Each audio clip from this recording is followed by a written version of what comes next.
Salutare lume, eu sunt Vlăduț. Eu sunt Bianca. Ăla este altarul patriei. Și noi suntem la Roma.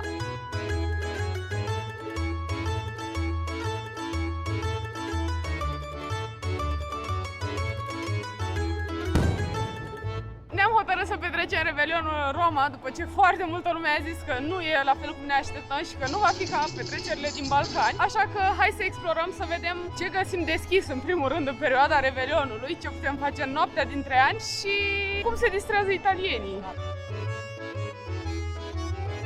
Ce nu veți găsi în videoclipul ăsta sunt obiectivele foarte populare precum Panteonul, Fontana di Trevi, Coloseum, pentru că pe acestea le-am vizitat deja și le puteți vedea în acest videoclip. Acum ne vom concentra să vedem chestii mai puțin cunoscute și pe ce putem face de Revelion în special.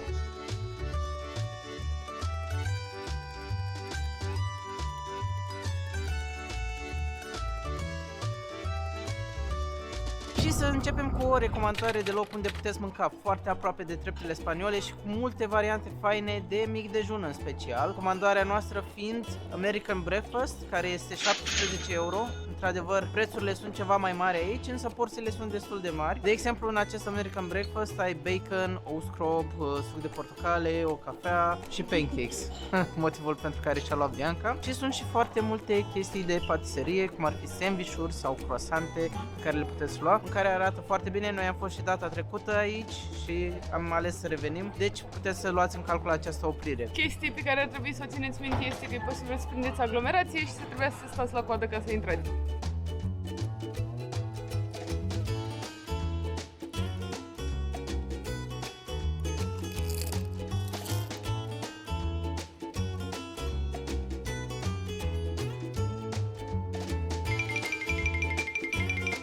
Deși nu se află așa de aproape de restul obiectivelor din Roma, nu ar trebui să ratați Basilica Santa Maria Maggiore, care este una dintre cele 4 bazilici papale din Roma, cea mai înaltă biserică dedicată Fecioarei Maria din Roma și una dintre cele 7 biserici de pelerinaj din Roma și totodată și patrimoniu UNESCO. A fost construită undeva în secolul V și sincer este impresionant. Atunci când am intrat nu mă așteptam să fie așa de wow. Ce am mai aflat ar fi că are câțiva semeni prin România, una dintre ele fiind chiar în Reșița. Și asta pentru că ea poartă hramul Mariei a Zăpezii de la o legendă care spune cam așa. Se zice că un nobil în secolul al IV-lea, împreună cu soția sa, își dorea foarte mult un copil. S-au rugat la Fecioara Maria, aceasta s-a arătat în visul lor și le-a spus că o minune se va întâmpla în data de 5 august pe locul acestei biserici. El după s-a întâlnit cu papa, care a avut același vis și au mers pe acest loc și au găsit zăpadă în timpul verii, un lucru foarte neobișnuit, iar în acel moment s-a tras perimetrul acestei biserici, urmând ca ea să fie construită și dedicată Fecioarei Maria. Și de asta se mai numește și Basilica Sfânta Fecioară Maria a Zăpezii. Interiorul este foarte impresionant, luați-vă timp să observați tot ce este în jur, pentru că sunt foarte multe detalii interesante de la artiști renumiți din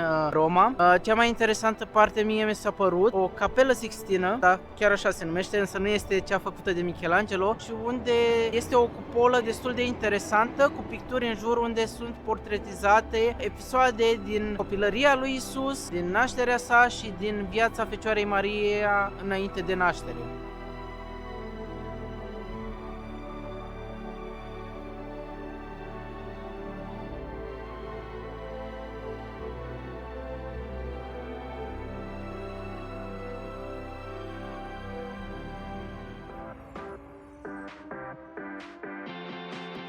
Între timp s-a și înoptat, este ora 9:20, mai avem mai puțin de 3 ore până la trecerea către anul nou. Ce vă putem spune până acum este că magazinele încă sunt deschise, toată lumea este pe stradă, se plimbă, iese la restaurant, mănâncă, este ca și cum ar fi o zi normală. Altă chestie care ne-a atras atenția este că în seara asta toate monumentele, precum Fontana di Trevi sau Fontana di Quattro Fiumi din Piața Navona, au fost împrejmuite cu garduri și lumea nu mai are acces foarte aproape de ele. Bănui că în anii trecuți au fost ceva incidente în noaptea de Revelion și de asta iau niște măsuri de precauție.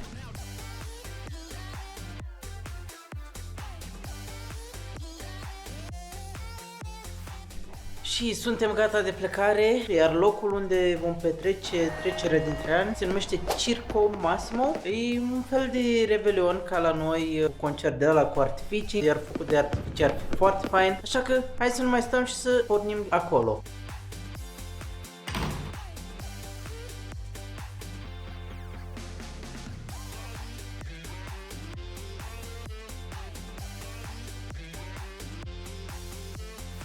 Tocmai am ajuns în incinta Circo Massimo și este totul de o dimensiune mult mai mare decât ne așteptam. Este efectiv, te simți ca la un festival în toată regula. Este control de securitate la intrare, foarte multă poliție, multe artificii, petarde, un concert cu mii de oameni care participă. Efectiv, nu mă așteptam la o asemenea dimensiune și oameni de toate vârstele așteptând aici să celebreze.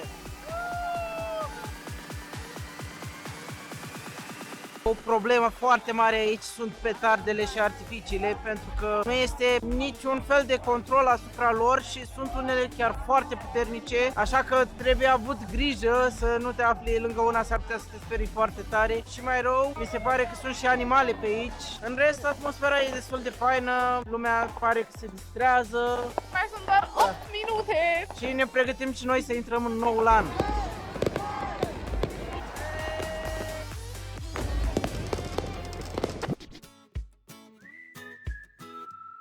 Ok, și s-a făcut și 1 ianuarie, este ora 10:30 și să vă povestim puțin despre cum a fost aseară, pentru că nu prea am apucat să vorbim, fiind gălăgie foarte mare de la petarde, artificii. Principiul este destul de faină atmosfera, însă trebuie să vă pregătiți psihic pentru foarte multă gălăgie, pocnituri și să fiți atenți la ceea ce este prin jur, pentru că se pare că aici nu prea se ține cont, nici nu cred că este vreo reglementare în vreun fel de interdicția petardelor. Efectiv, poți să auzi o pocnitură mică sau să ai impresia că se dau o bombă lângă tine. Focul de artificii n-a fost chiar așa de impresionant, însă a fost distribuit pe foarte multe zone și s-a văzut frumos așa în general, însă n-a fost ceva care să fie mai grandios. În ceea ce privește ce mai poți face prin oraș după spectacol, lumea în general se plimbă, însă noi nu am apucat să facem foarte multe chestii pentru că s-a făcut o ceasă foarte mare după ce s-a dat cu artificii și nu mai vedeai mai nimic. Referitor la transport, autobuzul a circulat, l-a dus, însă l-a întors, l-am așteptat cam o oră și nu a venit, așa că am mers pe jos. În cele din urmă, un taxi sau un Uber ajungea cam vreo 50 de euro din centru până unde stăm noi în Trastevere. Acum, marea provocare pe 1 ianuarie va fi să găsim ceva deschis, să mâncăm, să facem. Din ce am înțeles, sunt activități de făcut totuși. Da, pentru că norocul nostru este că 1 ianuarie a picat duminică și Ministerul Culturii a anunțat înainte de Crăciun că o să aibă totul deschis, tot ce înseamnă muzee de stat. Ce este foarte interesant este că imediat ce ne-am trezit am văzut că s-a deschis o piață fix pe strada din fața blocului unde stăm și are o dimensiune foarte mare. Este un bulevard care e închis și se vând tot felul de produse, blugi, geci, papuci. Da, așa că hai să pornim la drum și să vedem ce găsim deschis și cam care e atmosfera pe 1 ianuarie, pentru că și asta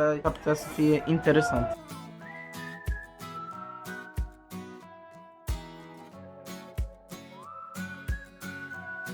Și am ieșit la plimbare și surprinzător aici nici nu se vede că a fost Revelion, pentru că aproape tot este deschis. Magazinele de suveniruri sunt deschise, multe restaurante deschise, am și mâncat și o recomandare pe lângă Vatican pe care vă oferim este Squilly, care este un fel de bistro unde veți găsi panini, omlete, croissante cu fistic, cu Nutella, toate foarte bune. Și prețurile sunt ceva mai mici decât în restul orașului, adică noi am mâncat o omletă, un panini, 2 croissante și 2 cafele cu 20 de euro împreună. Da. Paniniul e cam 7 euro, croissantul 2 euro, o cafea 3-4 euro. Sunt prețuri chiar foarte bune și mâncarea este excelentă. Voiam să mai spun că un alt raport de la fața locului ar mai fi că mijloacele de transport în comun circulă normal. Singura chestie este că au început programul de la ora 8 în loc de 4:30, dacă nu mă înșel. Da. În rest totul pare a fi o zi normală, dar hai să mai mergem, poate e așa doar în această zonă.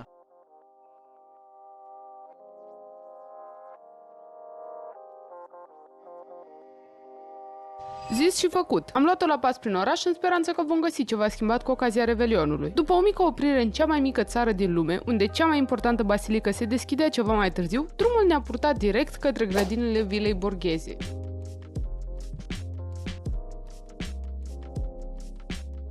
Aceasta este a doua cea mai mare grădină din Roma și de altfel cea mai populară și pe bună dreptate pentru că este uriașă și ai o multitudine de activități pe care le poți face aici. Are undeva la 80 de hectare, a fost deschisă publicului în 1903 și are teren de joacă pentru copii, teren de tenis, hipodrom, lac, piste de biciclete, o grădină zoologică, un biotop natural. Oricum, noi când am văzut harta aia, efectiv ne-am pierdut pentru că nu știam de unde să începem și ne-am dat seama că nici o zi nu-ți ajunge să-l vezi tot, așa că o să ne plimbăm pe aici, ne uităm în jur și vedem exact ce ne atrage atenția. În fine, care este istoria acestui loc? Se zice că aici un cardinal de la Vatican, pe care îl chema Scipione Borghese, a vrut să-și transforme via într-un fel de grădină. Și practic, după ce el a construit și a investit foarte mulți bani, mai târziu a fost regândită într-un stil englezesc. Și acum parcul este foarte asemănător cu cel din Londra. Ce mi s-a mai părut foarte frumos este că undeva într-un deal ai o priveliște foarte frumoasă către piața del Popolo, cât și către Basilica Sfântul Petru. Totodată am prins și un concert acolo. Atmosfera este foarte faină în general.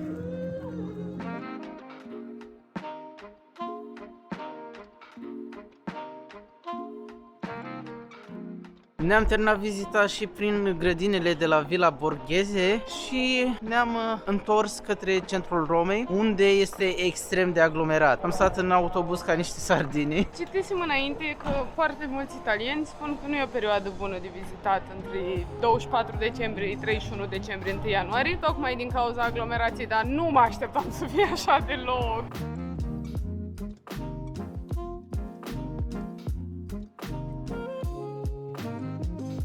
Oriunde vei vrea să intri, găsești cozi de minim 30 de minute unde trebuie să aștepți ca să intri, uneori chiar și cu rezervare online. Cât despre rezervările online, este destul de greu să mai găsești bilete de pe site-ul oficial al obiectivelor, pentru că majoritatea sunt cumpărate de alte agenții care le vând la un preț mai mare. Așadar, un sfat ar fi să vă faceți rezervări online, dacă reușiți, nu știu, cu o lună înainte, poate mai prindeți bilete, și să vă pregătiți pentru a aștepta la cozi.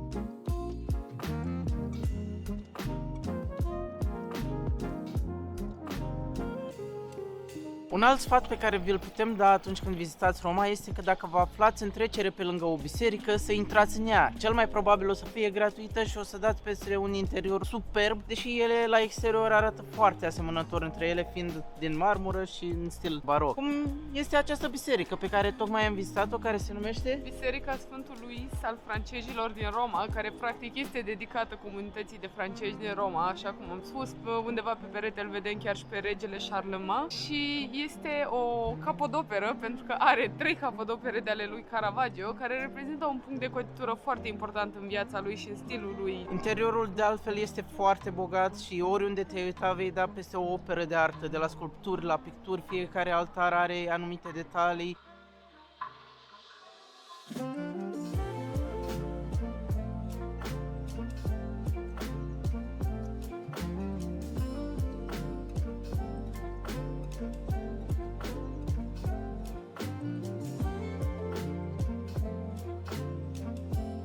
La câteva minute de Fontana de Trevi se află o bijuterie de care probabil foarte puțină lume știe, Galeria Sciarra, care a fost construită la finalul secolului al XIX-lea cu scopul de a ne transpune către mișcarea Art Nouveau din perioada respectivă. Ea este acoperită de 4 pereți care au o poveste de spus, sunt mai multe fresce care valorizează femeia în anumite faze ale vieții. Și scopul ei era să fie un centru comercial. Din ce am înțeles, nu s-a mai ajuns să îndeplinească acest scop, însă este un loc foarte frumos unde poți să vii și să admiri arta de pe acea vreme.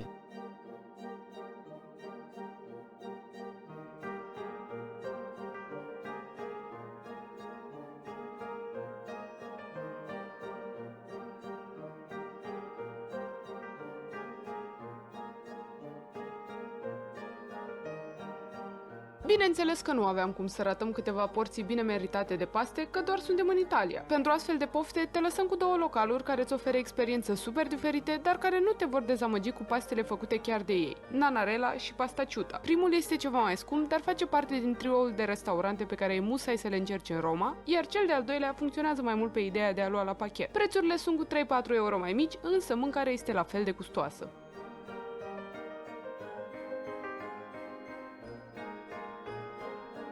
Și cam asta a fost o parte din lucrurile pe care le puteți face în Roma de Revelion. Nu uitați să ne lăsați și voi în comentarii, poate mai aveți alte idei, să dați un like acestui videoclip dacă v-a plăcut, subscribe și apăsați clopoțelul de notificări ca să fiți la curent cu tot ceea ce mai postăm și ne vedem data viitoare. Pe curând! Pa!